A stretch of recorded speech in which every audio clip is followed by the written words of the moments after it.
Okay, so this is the last video that we're going to make here. And this video is all about the balance of the Earth's energy, the incoming radiation versus the outgoing radiation. There's a thing called the radiation budget, and there's definitely a balance between the incoming and outgoing radiation. The energy entering the top of the atmosphere will equal the energy leaving the top of the atmosphere. But also, the energy gained by the atmosphere will equal the energy lost by the atmosphere. And the third thing is here at the surface, energy gained will equal the energy lost. So that way we're not having like a major warming effect or a major cooling effect on our planet. It's all in balance, and it's very important that it stays in balance. So here's kind of a depiction of what that would actually look like. These numbers here are going to be like units. So the incoming solar radiation, we're going to receive 341 units, of which 161 would be absorbed by the surface, 78 by the atmosphere, 23 will be reflected back up into, the up into outer space or up into the atmosphere. 79 reflected by clouds and aerosols. There's going to be 80 though coming from evapotranspiration.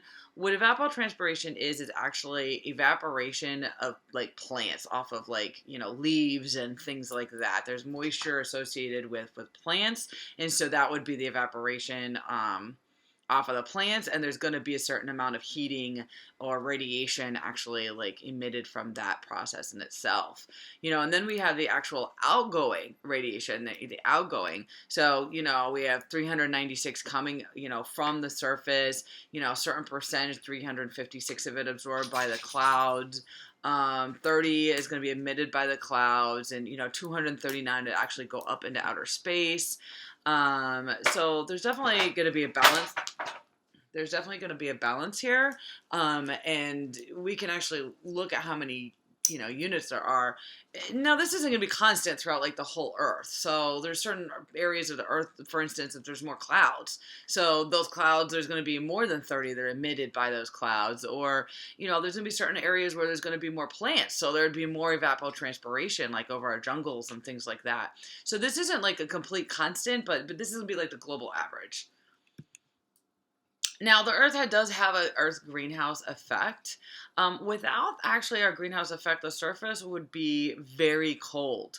It would be negative 18 degrees or 0 degrees Fahrenheit.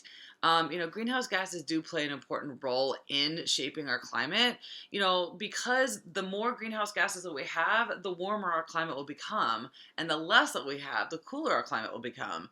Let's go back to our last lecture when we were talking about the difference between Venus and Earth, and the fact that Venus has so much CO2, it's almost all CO2 in the atmosphere, and that's the reason why it's so hot there. So the greenhouse gases definitely affects how warm or cool the climate can be. Okay, so here's kind of a little, animation basically, about what it looks like with the outgoing radiation. So we have the long wave radiation, which is emitted by the surface. This line down here is the surface of the planet. And most of that long wave radiation is going to be absorbed into the atmosphere by greenhouse gases. And only some of it will actually escape into space.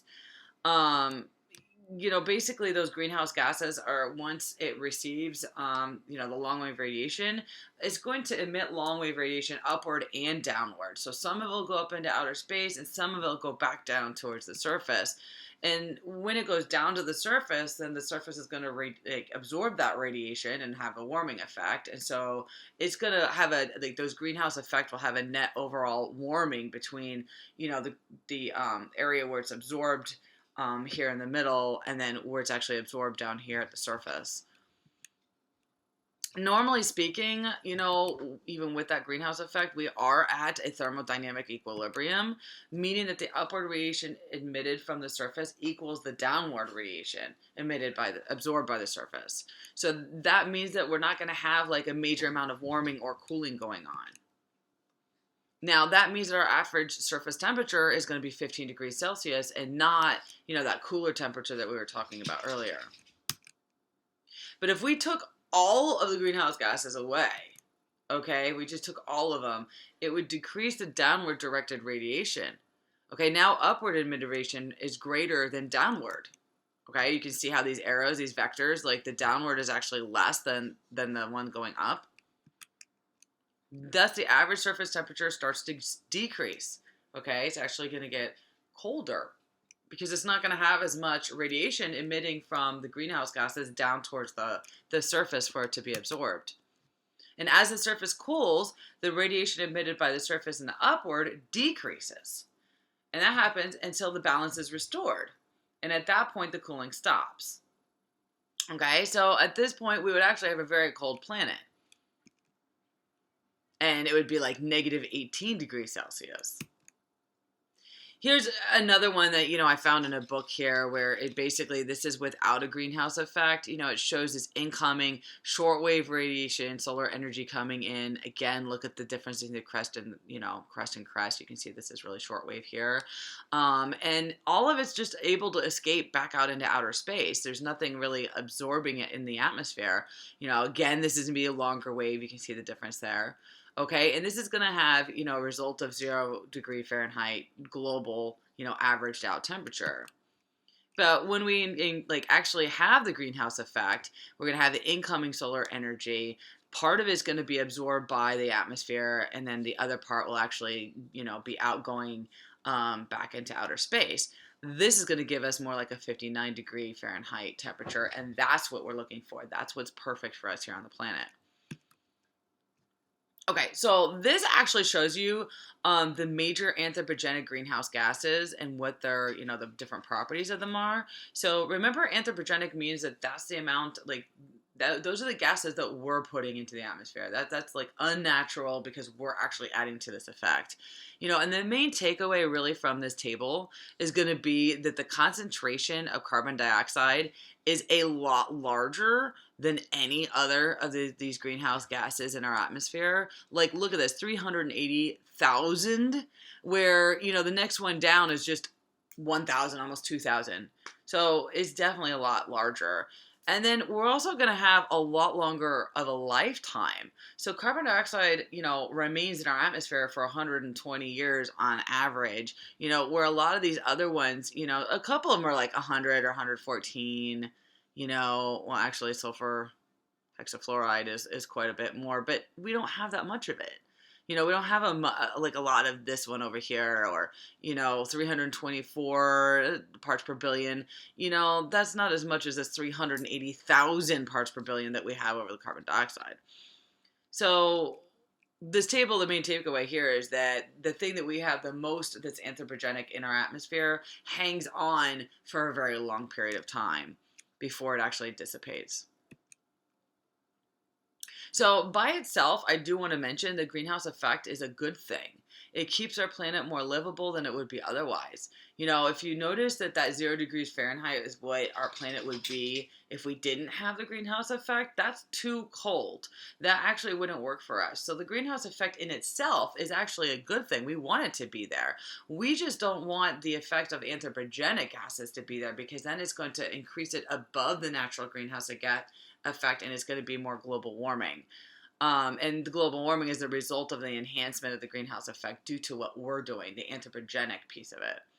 Over time, atmospheric concentrations of greenhouse gases have increased for sure. I mean, we've all looked at those graphs, and we'll look at them again here, further on down the line in the semester. And this has definitely led to the warming of the planet. Our planet is warmer today than it was, just 100 years ago. And, we have definite proof of that, not just through the proxy data that we've been learning about, but even, in the early 1900s, we just had direct measurements. Okay, so this is going to be another graph here, basically showing the solar radiation coming in, part of it being absorbed by the surface, part of it being absorbed by the atmosphere, and how these greenhouse gases actually are going to absorb a portion of it and kind of help warm us from that area as well. And this is actually our last slide here, and this one's going to show how many greenhouse gases are anthropogenic in 2005 by the percentage of how much of it is in our atmosphere that we're putting in there. So 77% of CO2 out of all the anthropogenic gases, 77% is CO2 that we're putting into the atmosphere, not the natural again, these are anthropogenic, so this is what we're actually unnaturally putting into the atmosphere. So, CO2 is definitely the gas that we're mainly looking at because it affects the climate the most. So I hope you guys have a great week, and I guess I'll see you next week. Thanks.